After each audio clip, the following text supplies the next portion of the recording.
നമസ്കാരം. Raf talk ഫുട്ബോളിലേക്ക് അവർക്കും സ്വാഗതം. കോപ്പ സുഡാമേരിക്കാനയിൽ സാന്റോസ് അർജന്റീൻ ക്ലബ്ബായ സാൻ ലോറൻസോയുമായിട്ട് 2-2 സമനിലയിൽ പിരിഞ്ഞിരിക്കുന്നു. സാന്റോസിനായിട്ട് നെയ്മർ ജൂനിയർ പരിക്കേറ്റ് പുറത്തിരുന്ന മത്സരത്തിൽ ഗാബിഗോളാണ് ഗോളും അസിസ്റ്റുമായിട്ട് മികച്ച പ്രകടനം നടത്തിയത്. കൂടാതെ ബൊൻഡെമ്പോ ഒരു ഗോളും അടിച്ചു.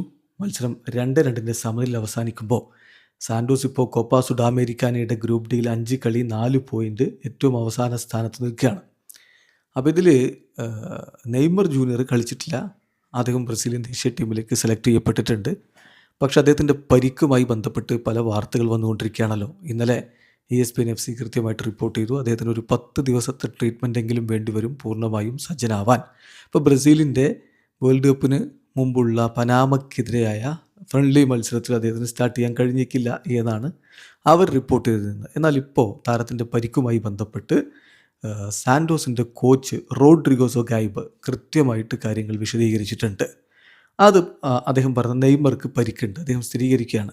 Neymar has a minor calf injury, ചെറിയ പരിക്ക് അദ്ദേഹത്തിനുണ്ട്, മൈനർ ഇഞ്ചുറി ഉണ്ട്, ഒരു സ്വെല്ലിംഗ് ഉണ്ട്. പ്ലാൻ എന്താണെന്ന് വെച്ചാൽ അദ്ദേഹത്തെ അടുത്ത വീക്കിലേക്ക് CBFന് വേണ്ടി റെഡിയാക്കി എടുക്കുക എന്നുള്ളതാണ്.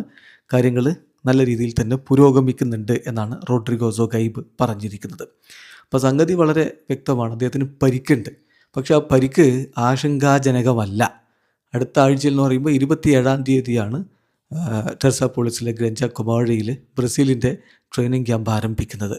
അപ്പോഴേക്കും നെയ്മറെ ഫിറ്റാക്കി എടുക്കുക എന്നുള്ള ഒരു പരിശ്രമത്തിലാണ് തങ്ങളുള്ളത് എന്നാണിപ്പോൾ സാന്റോസിൻ്റെ കോച്ച് റോഡ്രിഗോ സൊഗൈബ് പറഞ്ഞിരിക്കുന്നത്. ഏതായാലും 5 മുതൽ 10 ദിവസം വരെ ട്രീറ്റ്മെൻറ്റ് വേണ്ടി വരും എന്നുള്ള വിവരങ്ങൾ കൂടി ഇപ്പോൾ ബ്രസീലിയൻ മാധ്യമം ഗ്ലോബോ പുറത്തുവിടുന്നുണ്ട്. അപ്പം സാന്റോസിൽ ഇപ്പോൾ അവർ വിശ്വസിക്കുന്നത് എന്താണെന്ന് വെച്ചാൽ അടുത്ത ചൊവ്വാഴ്ച ഡിപ്പോർട്ടിവോ ക്വെൻകയ്ക്കെതിരെ സുഡാമേരിക്കാനിൽ കളിയുണ്ട്. അപ്പോഴേക്കും നെയ്മറെ ഫിറ്റാക്കാൻ പറ്റുമെന്നാണ്. പക്ഷേ ആ കളി നെയ്മർ കളിക്കാനുള്ള സാധ്യതയില്ല. വേൾഡ് കപ്പിന് വേണ്ടിയിട്ട് ബ്രസീലിയൻ ടീമിൽ ജോയിൻ ചെയ്യാൻ വേണ്ടി ഇരിക്കുകയാണ്. എന്തായാലും പരിക്കുണ്ട്, അത് സ്ഥിരീകരിക്കപ്പെട്ട കാര്യമാണ്. അപ്പോൾ ബ്രസീലിയൻ മാധ്യമങ്ങളും അവിടുത്തെ ടീം ഡോക്ടറും പറയുന്ന കാര്യങ്ങൾ ഇവിടെ നമ്മൾ റിപ്പോർട്ട് ചെയ്യുമ്പോൾ അതിന് എന്തിനാണ് ഇവിടുത്തെ ചില ആളുകൾക്ക് ഇത്ര വലിയ പ്രശ്നം എനിക്കറിയില്ല. ഏതായാലും അവിടുന്ന് വരുന്ന റിപ്പോർട്ടുകളാണ് നമ്മളിവിടെ നിങ്ങളിലേക്ക് എത്തിക്കുന്നത്. അവരുടെ ടീം ഡോക്ടർ തന്നെ സ്ഥിരീകരിക്കുന്ന നെയ്മർക്ക് പരിക്കുണ്ട്. പക്ഷേ അതത്ര പ്രശ്നമുള്ള പരിക്കല്ല.